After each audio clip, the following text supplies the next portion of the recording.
Okay, so hello everyone, and welcome to today's webinar ahead of the COBUS conference at the beginning of May. My name is Gareth, and I'm the Partnership Development Manager here at Edmentum. I'd firstly like to thank everyone who is attending live, as well as those watching on demand for your time today. I think it's going to be a really interesting session. So I'm delighted to say I'm joined by two members of Deira International School in Dubai. And they are Vanessa Evangelista, the Associate Assistant Head of Curriculum and Head of Year 3, and Kieran Birrell, Education Technology Lead and Head of Primary Computing. They're here to talk about their experience using online platforms to support and tailor work for their SEND and ELL students, as well as personalising students' learning and monitoring progress to support academic growth.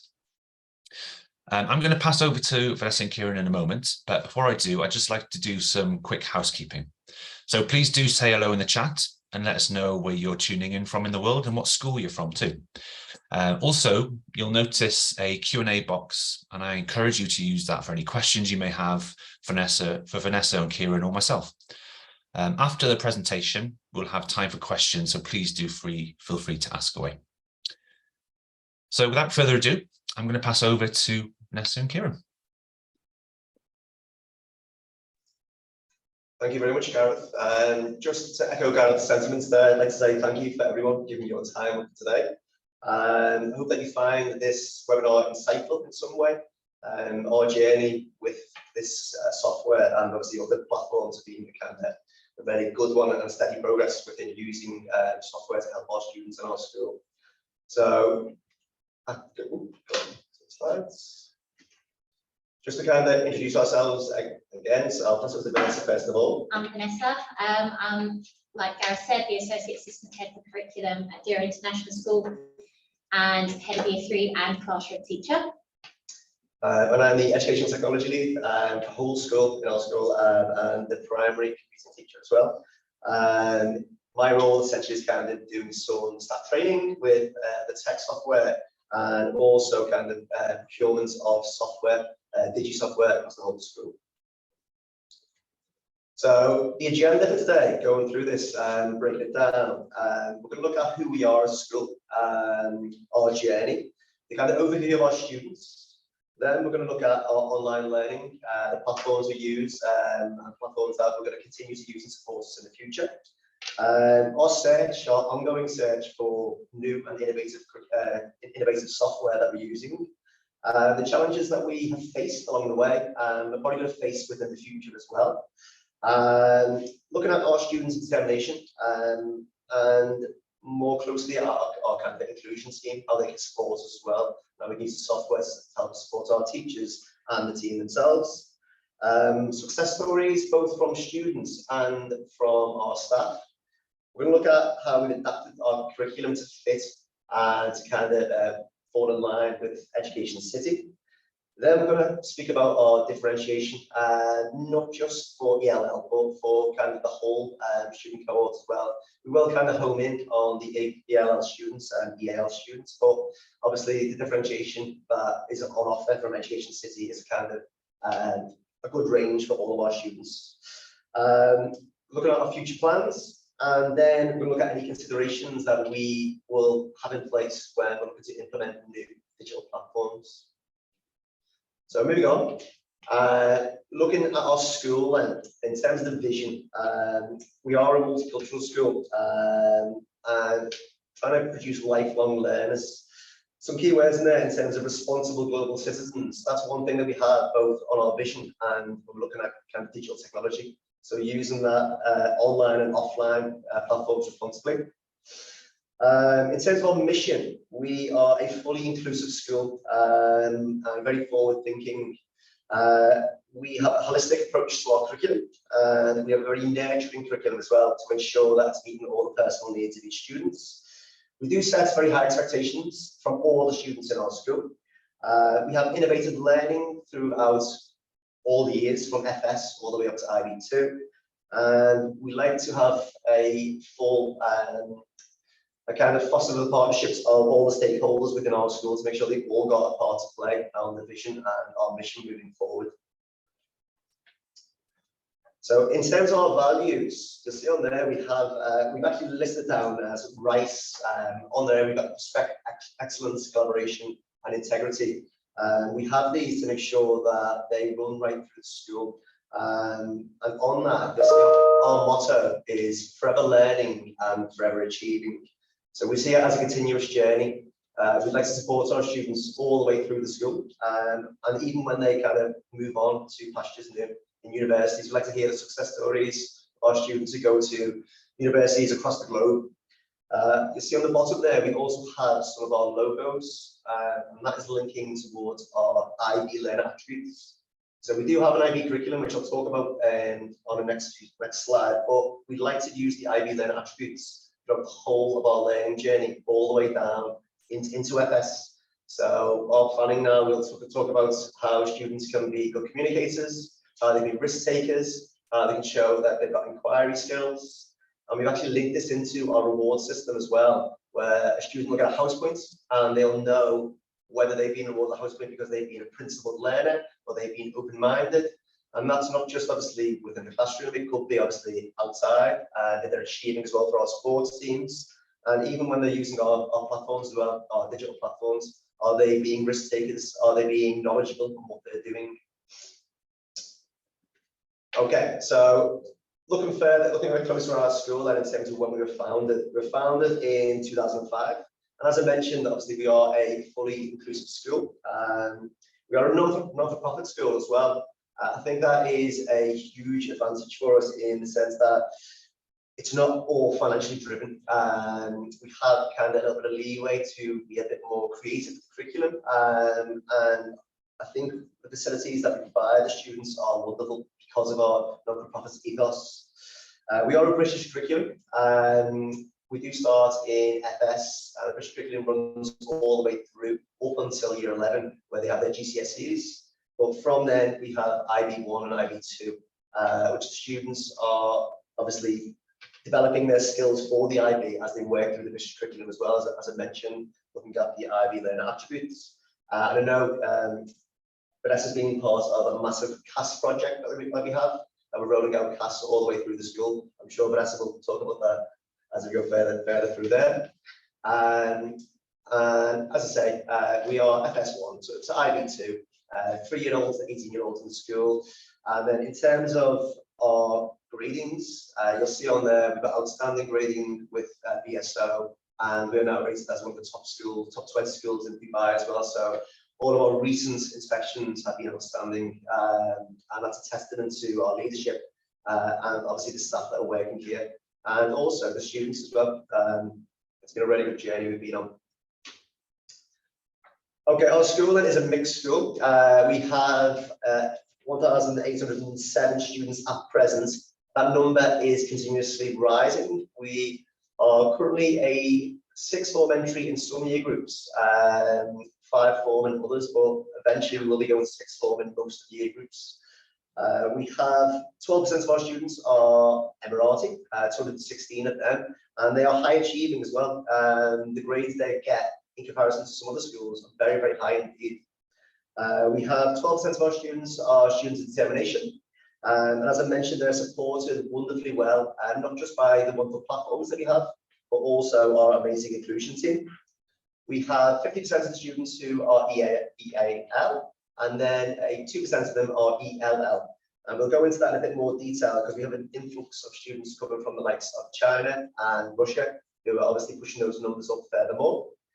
We have 83 different nationalities in the school and a whole host of different languages available. And obviously the largest nationality group is Arab. One thing I would like to mention, one of my first times working in a school with so many different nationalities, the level of tolerance and respect throughout the school from all the staff and all the students has been absolutely wonderful. Moving on then in terms of our facilities. I won't go through all of them, but you can kind of see them there on the screen. Some of the highlights, we've got 2 amazing swimming pools that are on offer. We have an abundance of outside space, which is used wonderfully well, not just for sports facilities, but also for some outside learning. At the moment, it's probably a little bit too hot to kind of go outside at a certain point, but when we can go outside in our shaded areas, the outside learning is wonderful. There's Wi-Fi all through the school, even the outside areas as well, so we can actually use our devices outside. We have outstanding libraries within the school with wonderful access to e-libraries, and we're obviously trying to develop our audio books as well. We have state-of-the-art learning spaces and maker spaces for our STEAM areas, and that is shown in our after-school activities. So we have a wonderful plethora of kind of activities that are on offer for students. A choice of anything they can imagine, really. There's dance, there's chess clubs, there's technology. So there's plenty of things they can do, not just within the curriculum, but outside the curriculum as well. Kind of homing in on our technology. We do have state-of-the-art facilities. Looking at our secondary, for example, they have IT labs that they use. We decided to remove the IT labs in primary. They're a little bit outdated. They weren't used to their full effect. So now we have primary laptops that are used around the school, and we have a bank of school iPads as well that are used. However, we do have a bring your own device scheme. So we have a one device for one student. Initially, when I joined the school 4 years ago, bring your own device scheme was for years 4 and above. The year after that was moved to year 3 and above, and now we have it all the way down to year 1 and above. We decided that students having a grasp of technology from an early age will help them kind of develop them as they move forward. You can see on there as well, we were awarded the Digital Technology and Learning Award in 2021. That was a whole school award, and basically they were kind of commending us on our balanced curriculum from what we have in the school. We start off with a kind of tablet-based curriculum with digital learning in primary, and then as we transition to secondary, they use their laptops, a lot of kind of Surface Pros, and a lot of office-based curriculum in there as well. So it's a good kind of range of different skills and different platforms that we use. Moving on to our platforms and looking more closely in terms of primary school. We have a plethora of innovative technology that we do use within our early years and within primary. Looking at the software, we have the likes of Tapestry, which is our main platform we use in FS. Seesaw, the main platform again that we've had within primary, so the year 1 to year 6 students will use that. Then we have lesson delivery software, the likes of Nearpod, Century Tech, which obviously supports higher up in Key Stage 2 in terms of maths, English and science. Similar with Atom Learning, that's obviously Key Stage 2 based as well. Other software like Numbots and Times Table Rockstars supports our maths. We have a wonderful reading program called Accelerated Reader, and then we use Active Learn a little bit lower down the school. When reviewing our digital orders last year, and then obviously this year as well, we've decided that we're quite heavily stocked in Key Stage 1 and then even further up the school in secondary. So we started looking at some software that could not only support Key Stage 1 students, but can obviously go as further down as FS and Key Stage 1 in there as well. That's obviously when we started looking at the likes of EducationCity and software that we can develop us and push us forward. So I'm going to pass you over now to Vanessa, who's going to talk to you about our observation, our BSO report. Sorry. Okay, hi everyone. It's been noted in our BSO report in 2021 that for our SEND and our ELL children, the provision is outstanding. And this is all before we started the trial with EducationCity. So what our plan was to enhance the provision and the strategies to help those groups of children. And still focusing in on technology, BSO also acknowledged our Bring Your Own Device scheme. So for many schools internationally and in Dubai, BYOD doesn't actually start until Key Stage 2, and for a lot of schools upper Key Stage 2. But they recognise that for us in year 1, it was a strength. And they said that sophisticated digital literacy has made a difference to teachers and our students because technology is now embedded into our curriculum. Our recent outstanding DSIB inspection has commented on our students being highly skilled in technology platforms, which help them take ownership of their own learning. And our teachers are highly skilled in using appropriate digital technology. They're not just using technology for the sake of it, they're using it to support and enhance the learning that goes on inside and out of the classroom. So we realised that we're in a kind of strong position in terms of how we use technology all the way through the school, but we're never fully satisfied because we're always looking to improve. And this kind of brings us on to EducationCity. We decided that, like I said, with Century Tech and Atom Learning, we could really support some of the students higher up the school within those core subjects. However, we didn't have that kind of grasp on some of the lower years where we can kind of give them a platform that is not only easy to use, easy to navigate, but easy for staff to use as well, but something that will really develop their skills as they go through. So we decided in January, we're going to look out for this software. We kind of reached out to EducationCity, we started a trial.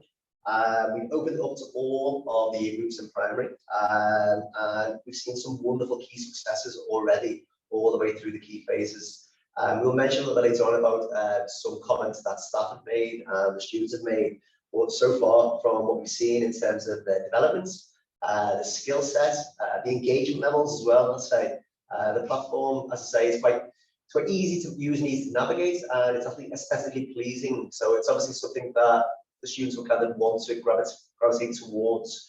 I know Vanessa's going to mention a little bit later about gamification, how it looks like it's kind of they're not only learning, but actually playing a game and then learning through actually play, which is a wonderful thing with which students can achieve wonderful results. So moving on from there, we're going to talk about our ELL learners. Yes, I'm going to talk to you about our groups of learners in our school, in particular the ELL learners. So we've got 2% of our cohort who are English language learners, children who have come to school with no English at all. Recently, we have had an influx of children who have come from Russia and China throughout the whole school, and as they get further up, phonics isn't taught, so they don't have those the knowledge, the phonetic knowledge to be able to read. So what we needed to do was find something where the children can work independently, because as we know, teacher time in the classroom it's demanding. Okay, so we did have an ELL teacher appointed, and that was quite recently, just in the last few months. So what the ELL teacher does is she takes interventions, she helps with interventions, but again, that's just one teacher throughout the whole school. She gave us support with using visuals in class, and just ensuring that the language and the vocabulary is as simple as possible for those students, just making sure that where possible we can use dual language, and for the children to form grammatically correct sentences. We also use colourful semantics just to help them with their sentence structure. Okay. Here are some of the apps and strategies that we do use for our ELL learners. And you can see there on the right, we've got pictures. This was from a science lesson of when we were doing magnets. And this was for one of our Chinese learners.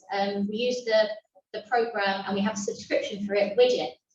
And it's really useful. It has very, very clear visuals. It's got the English spellings, but it also can translate into any of the languages. So you can see there that it's been translated into Chinese. And then on the right, we've got sentences that children may use.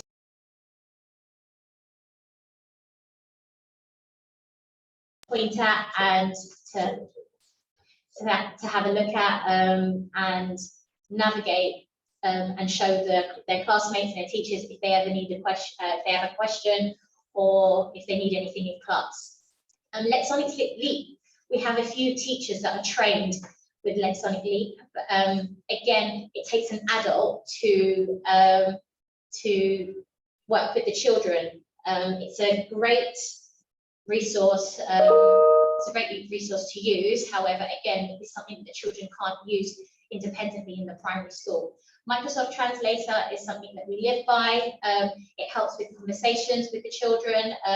If the children have any questions, it also helps with teacher instruction. And Google Lens as well is extremely useful for pieces of text for the children just to translate into their own language. And there's a picture there of, you can see some of the children in our school using Microsoft Translate, they're using Widget, to help them with their learning.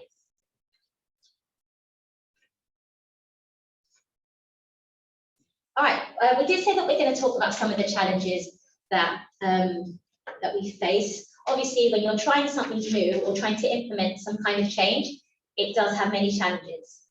The first one is teacher engagement. As we know, time is precious. And when you work in a school, the school day is very demanding. So asking teachers to try something completely new was difficult. We had plenty of subscriptions and they thought it was just another app or another website and another login that they had that they needed to remember for themselves and set up for their students. So how did we overcome these challenges? I gave them the why. We had an influx of children with no English at all and one EAL teacher for the whole school. So EducationCity provided the children with access to lessons and activities, and most importantly for us, phonic sounds, without an adult being present. They could work on this independently. I asked a teacher in a year group who I knew would be on board to trial this. There were also parents who did want to help but didn't know where to start or how. And for a lot of our ELL parents, of course, they may have no English. So having them teach the sounds wasn't really an option. So EducationCity gave us that option. So how do we use EducationCity on a daily basis? Well, this is how I use EducationCity in my classroom. I use it to consolidate learning as a whole class. Their learn screens are brilliant.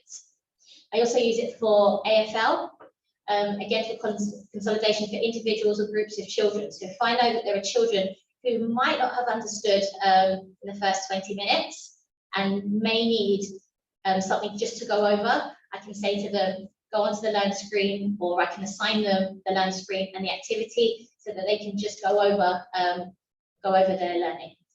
We also use it for interventions. Again, I keep going on about the learn screens, but they are so important and they're an excellent resource for children. And the activities, we use them as well. And again, they don't need teacher input. I can just give the instructions, I can assign the children the task, and they can work on this for 10 minutes. For our ELL learners, the phonics was vital. It was key for those children to be able to see what the sounds would look like and also to hear the sounds as well. And I give those to the children in the mornings before registration and during non-Islamic time, and any time that they can get if they finish their work. I'll always just say to them, go onto EducationCity and onto the phonics folder that I've assigned. Another great way to use EducationCity is we have GL assessments that are coming up, and also end of term assessments, and it's a great tool to use for revision. You can either look at the assessments and assign them that, and what it does is it creates a personalized revision guide, or you can assign activities that we have already taught for them to go over to practice before we have assessments. And another way that I use it in the classroom is to personalize learning. I use it to challenge the learners, but also for differentiated support. So again, when you're differentiating or personalizing the learning, if I know that there's children who's going to learn in a different way, who might find writing challenging, but I know that they can do it and that that's how they can practice, then I can just assign the activity to them on EducationCity. So here's an example of phonics and how useful it is. I'm a year 3 class teacher, and by year 3, the children should already know their phonics up to phase 5, and now we're going on to spelling rules. But there are some children who still need their phase 3 and phase 5 sounds. You can see on the left there's an audio button, so the children can listen to the instructions and listen to the sounds. There's a pause, forward and backward button at the bottom, which is very useful. The children can pause an activity, they can go forward, they can skip, they can go back if they need to hear it again. There's lots of examples on the second part of the screen of the different spellings, and again with the audio button they can hear the instructions and what the sound actually looks like. So again, for our ELL learners, our SEND children, and children who may need to go over their phonics again. This is key. And again, you can assign this for home learning. So when parents are asking, how can I help my child? This is how, especially for our parents who have not done phonics when or never been taught phonics when they were in school. You can see that the screens are child-friendly, colourful and visually appealing to the children. Now, I found this very, very useful because EducationCity reduces teacher workload massively. Here's an example of this. So instead of trying to find resources on the internet and trawling through different websites and videos, teachers have lessons linked directly to the objectives in the national curriculum. It's got a learn screen, an activity for the children to practice online, and activity sheets. And these activity sheets can be used as independent sheets for their books or extensions in class or even as home learning. The activities are child-friendly and they all have audio again, so children who find reading challenging can listen to the instructions. The answers on the activity sheets are also helpful when you're marking too. The activities itself give immediate feedback to the children so that they can see how they're getting on. If they got questions wrong or right, it gives a percentage, and it also creates certificates for the children, so that motivates the children as well. As I said previously, it's linked to the national curriculum, the British national curriculum, and this is another way of teachers finding lessons. You can go directly to the lesson objective in the year group and choose the resource for each activity. And you can use this to build your lessons. I use these for parts of a lesson. I don't always use it for the whole lesson.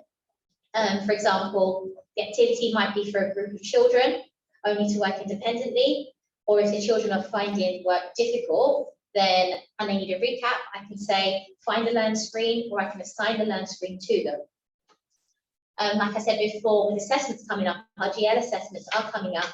So it's a quick and useful tool for revision. And as it's on the computer, it familiarises the children with answering questions on a screen. One of the issues, I think, in the UAE that we have is that time is a big issue, especially when we're doing the GL assessments. At the timing of our GL assessments, it's the end of May, beginning of June. And for us, we may not have finished the entire curriculum. So what we found is that if we assign the learn screens and the activities to the children, it's a quick way to expose the children to some of the topics or content and questions. And we can also set that as home learning. So it's something that the children can do in their own time at home. And we found this useful because our parents also ask, how can we help our child? And this is an easy way for the children to have access to the topics without us having to teach it at that time. Here's some of the teacher quotes, because I think it's useful just to see what some of the teachers have said. And again, for all of our platforms that we use or anything that we do, we need teacher feedback to see if it's working with them or if it's not. Here's one of the quotes that the teacher in year 2 has said. She said, my parents like it because of the learn screens. They say that it's child friendly, so the children can enjoy it by themselves. So it's making sure that our children can be independent learners. She says her class love it and they love getting certificates to show their parents when they've used it in class. And it's also useful for home learning. Another teacher said that it helps with timely interventions and it's child friendly. And again, those learn screens keep coming up at how useful they are. So if we can see that there's children who are struggling with the working class, again, we can just assign the learn screen and the activity to the students for them to keep practicing. I also asked the children, I think that's quite, it's useful to hear from the children, hear their feedback and see if they enjoy a product. And these are children in year 2 and year 3. I love EducationCity because we love doing activities and playing games. I like the game where you get to make real words out of it. And you can see from all of those quotes that the word game is used. And I think in the time that we're in at the moment, and to motivate the children. When they feel like they're playing a game, they don't realise that it's learning, and they just want to keep doing it and want to keep practicing. So this is clearly a motivational app for our children to be able to learn, to engage, to take work outside of the classroom and want to continue it at home. So the impact, I think this is key, because when you're using an app or a website, we need to know what impact it's having on our children first and foremost. And what the activities do and the assessments, it gives the children immediate feedback, because they need to know where they're going right and where they're going wrong. And for us as teachers, we need to know how we can support those children. So it gives us and them immediate feedback. We can see how engaged they are and then correlate it with our teacher assessment. So if the children aren't achieving where they should be achieving in class, and they're not engaging in EducationCity or home learning or any of these activities, then we can see why and we can step in and support. Another impact is it creates independent learners. It's fully inclusive, and it ensures that we are being inclusive as well. And again, personalising the learning. It's not just about differentiating, but it's looking at specific individuals and making sure that every single child is able to access learning in the classroom, whether it's through teaching, whether it's through apps in the class. EducationCity supports our strategies for personalising learning. Again, it stretches and challenges our children. You have access to all year groups from FS, so reception, all the way to year 6. So if you do want to challenge children and you think you want to move some children on, or again, either way, support the children who have gaps in their learning, we have access to all of the year groups. I love that it reduces the teacher workload in terms of planning, resources, and the assessment part. And again, it has direct content from the UK national curriculum. So you can go straight to the objective and have a look at what resources they have for that objective.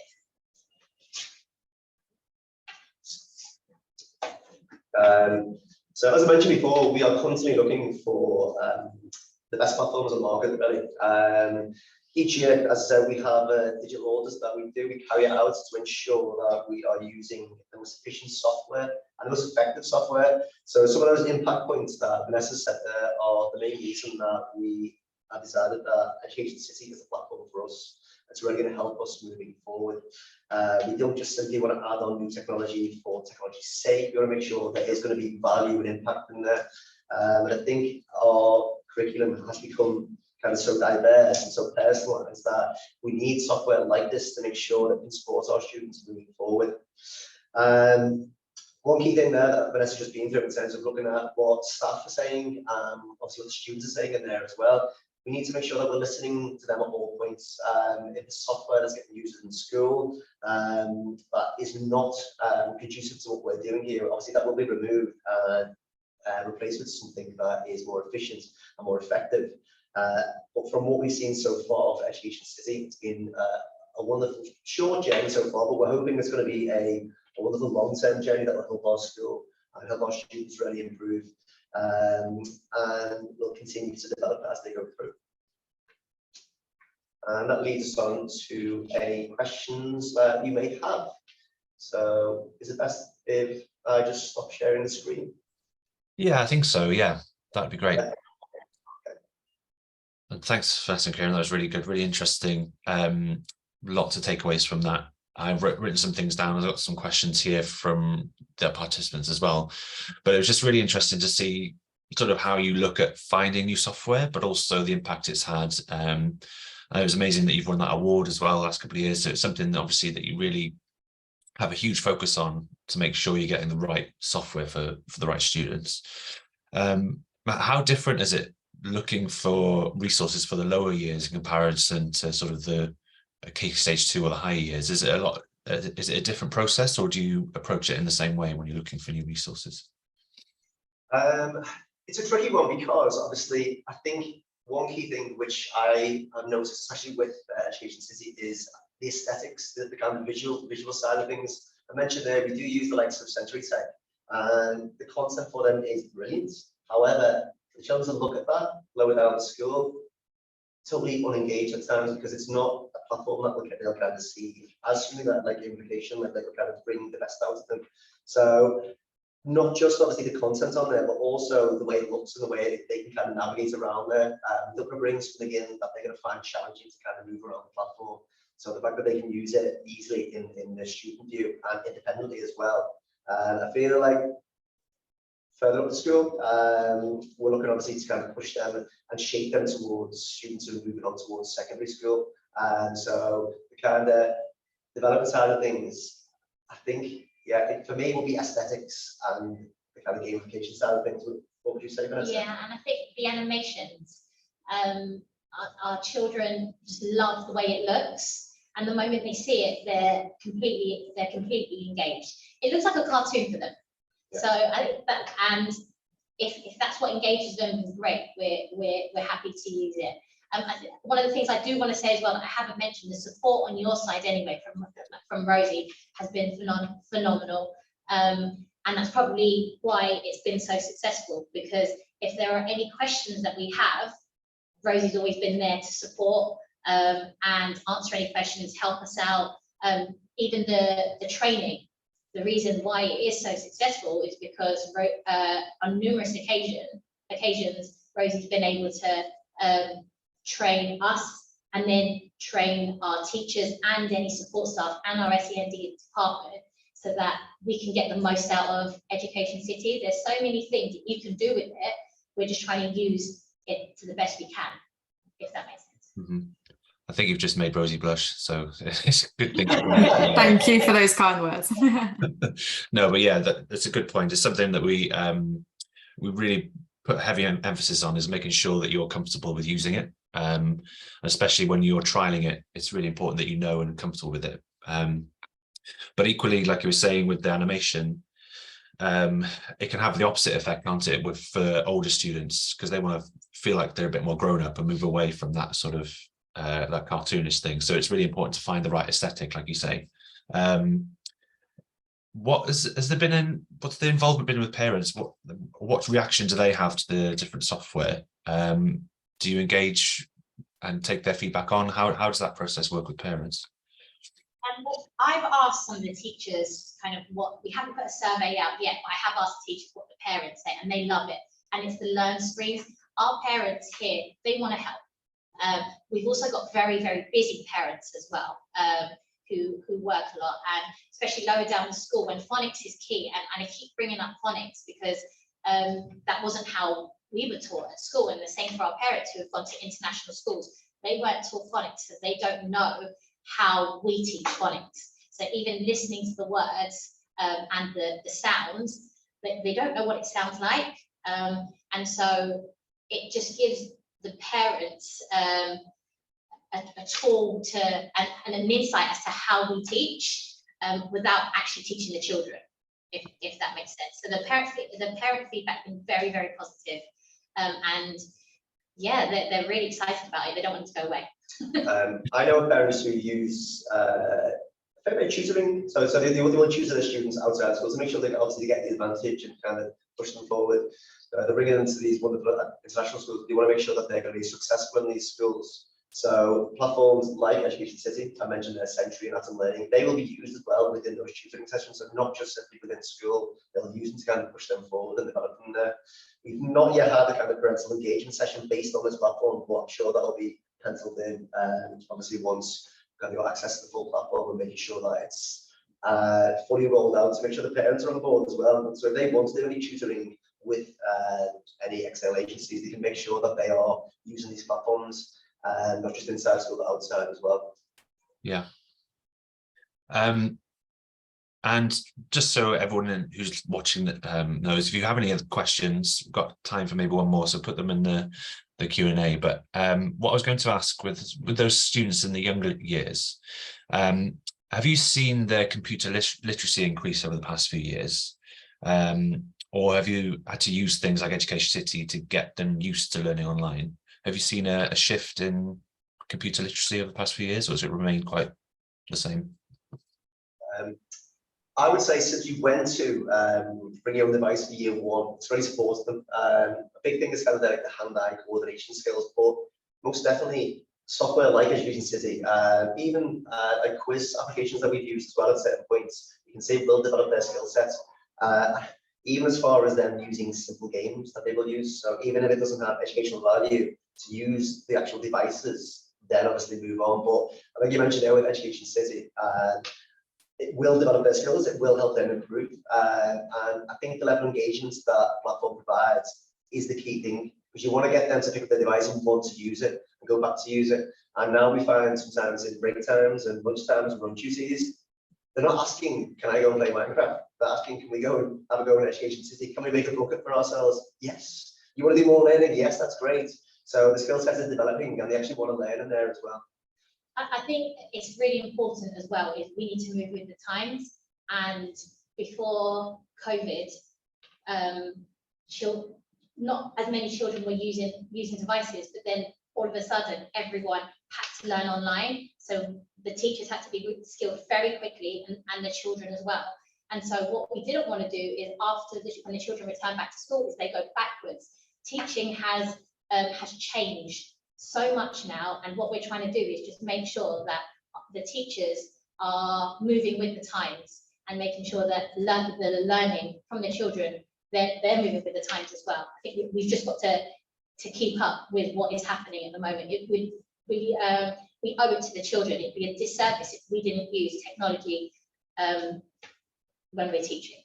Yeah, I think you mentioned there the upskilling of teachers, especially during the pandemic.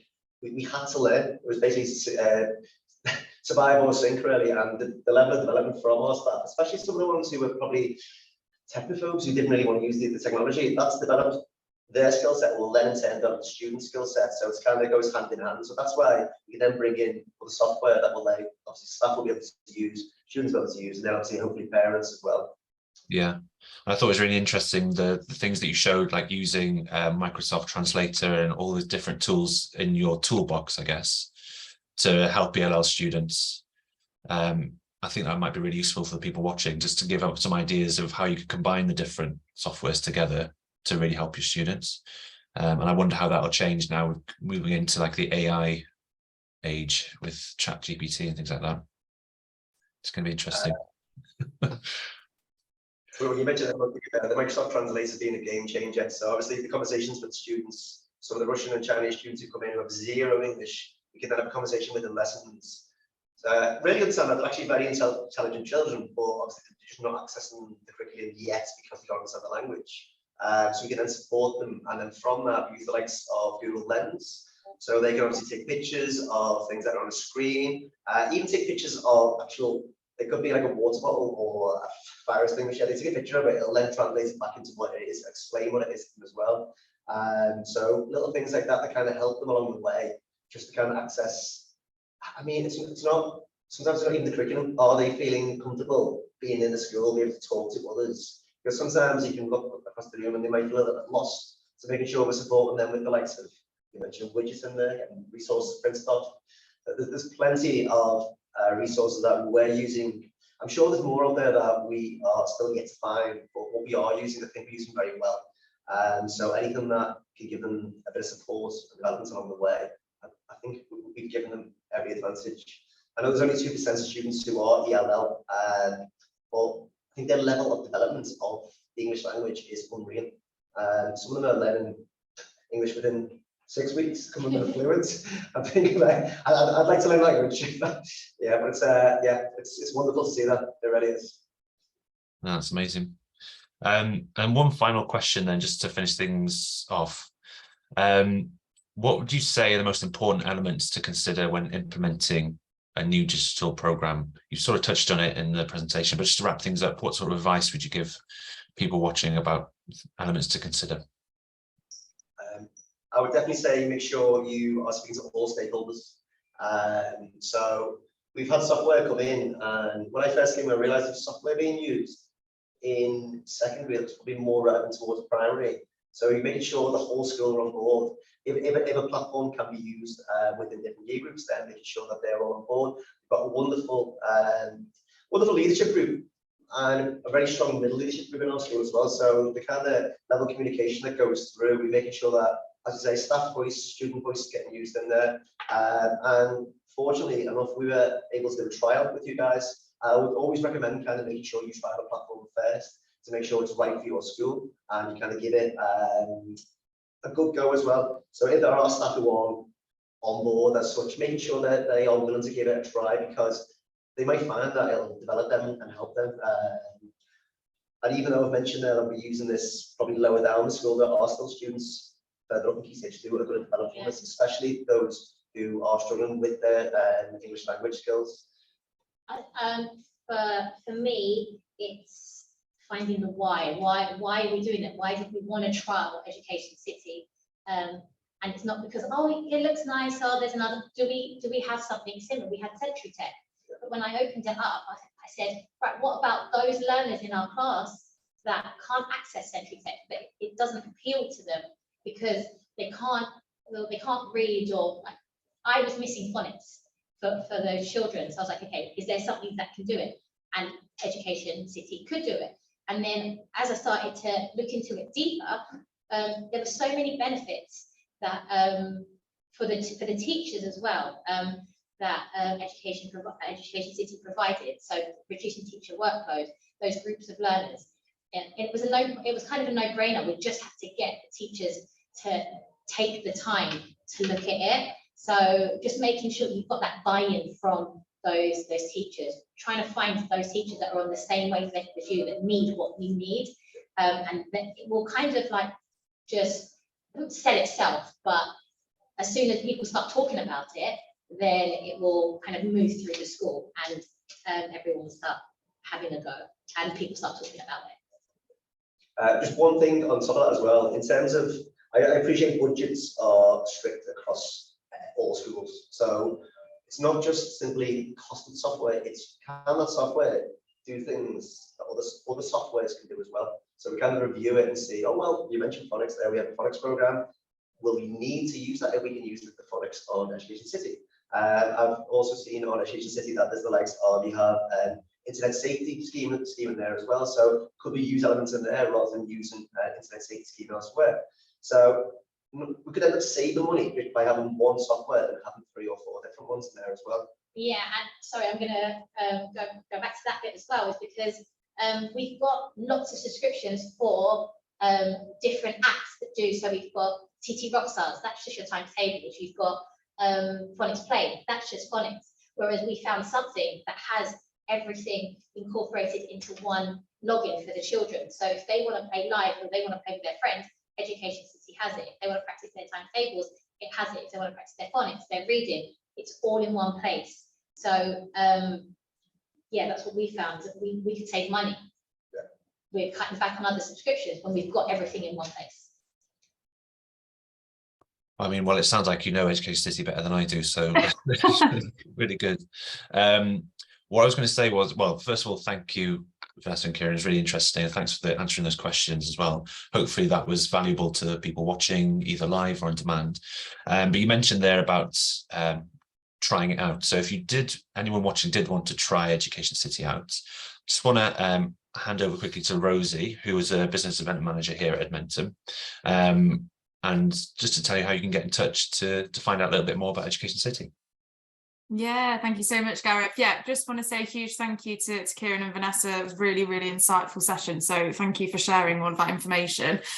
We touched on the trial access just a second ago. If it is something that potentially you would like to have a look at and the opportunity to evaluate, my contact details obviously are on the screen. I'd be more than happy to have a conversation about how Edmentum and EducationCity can obviously support you moving forward.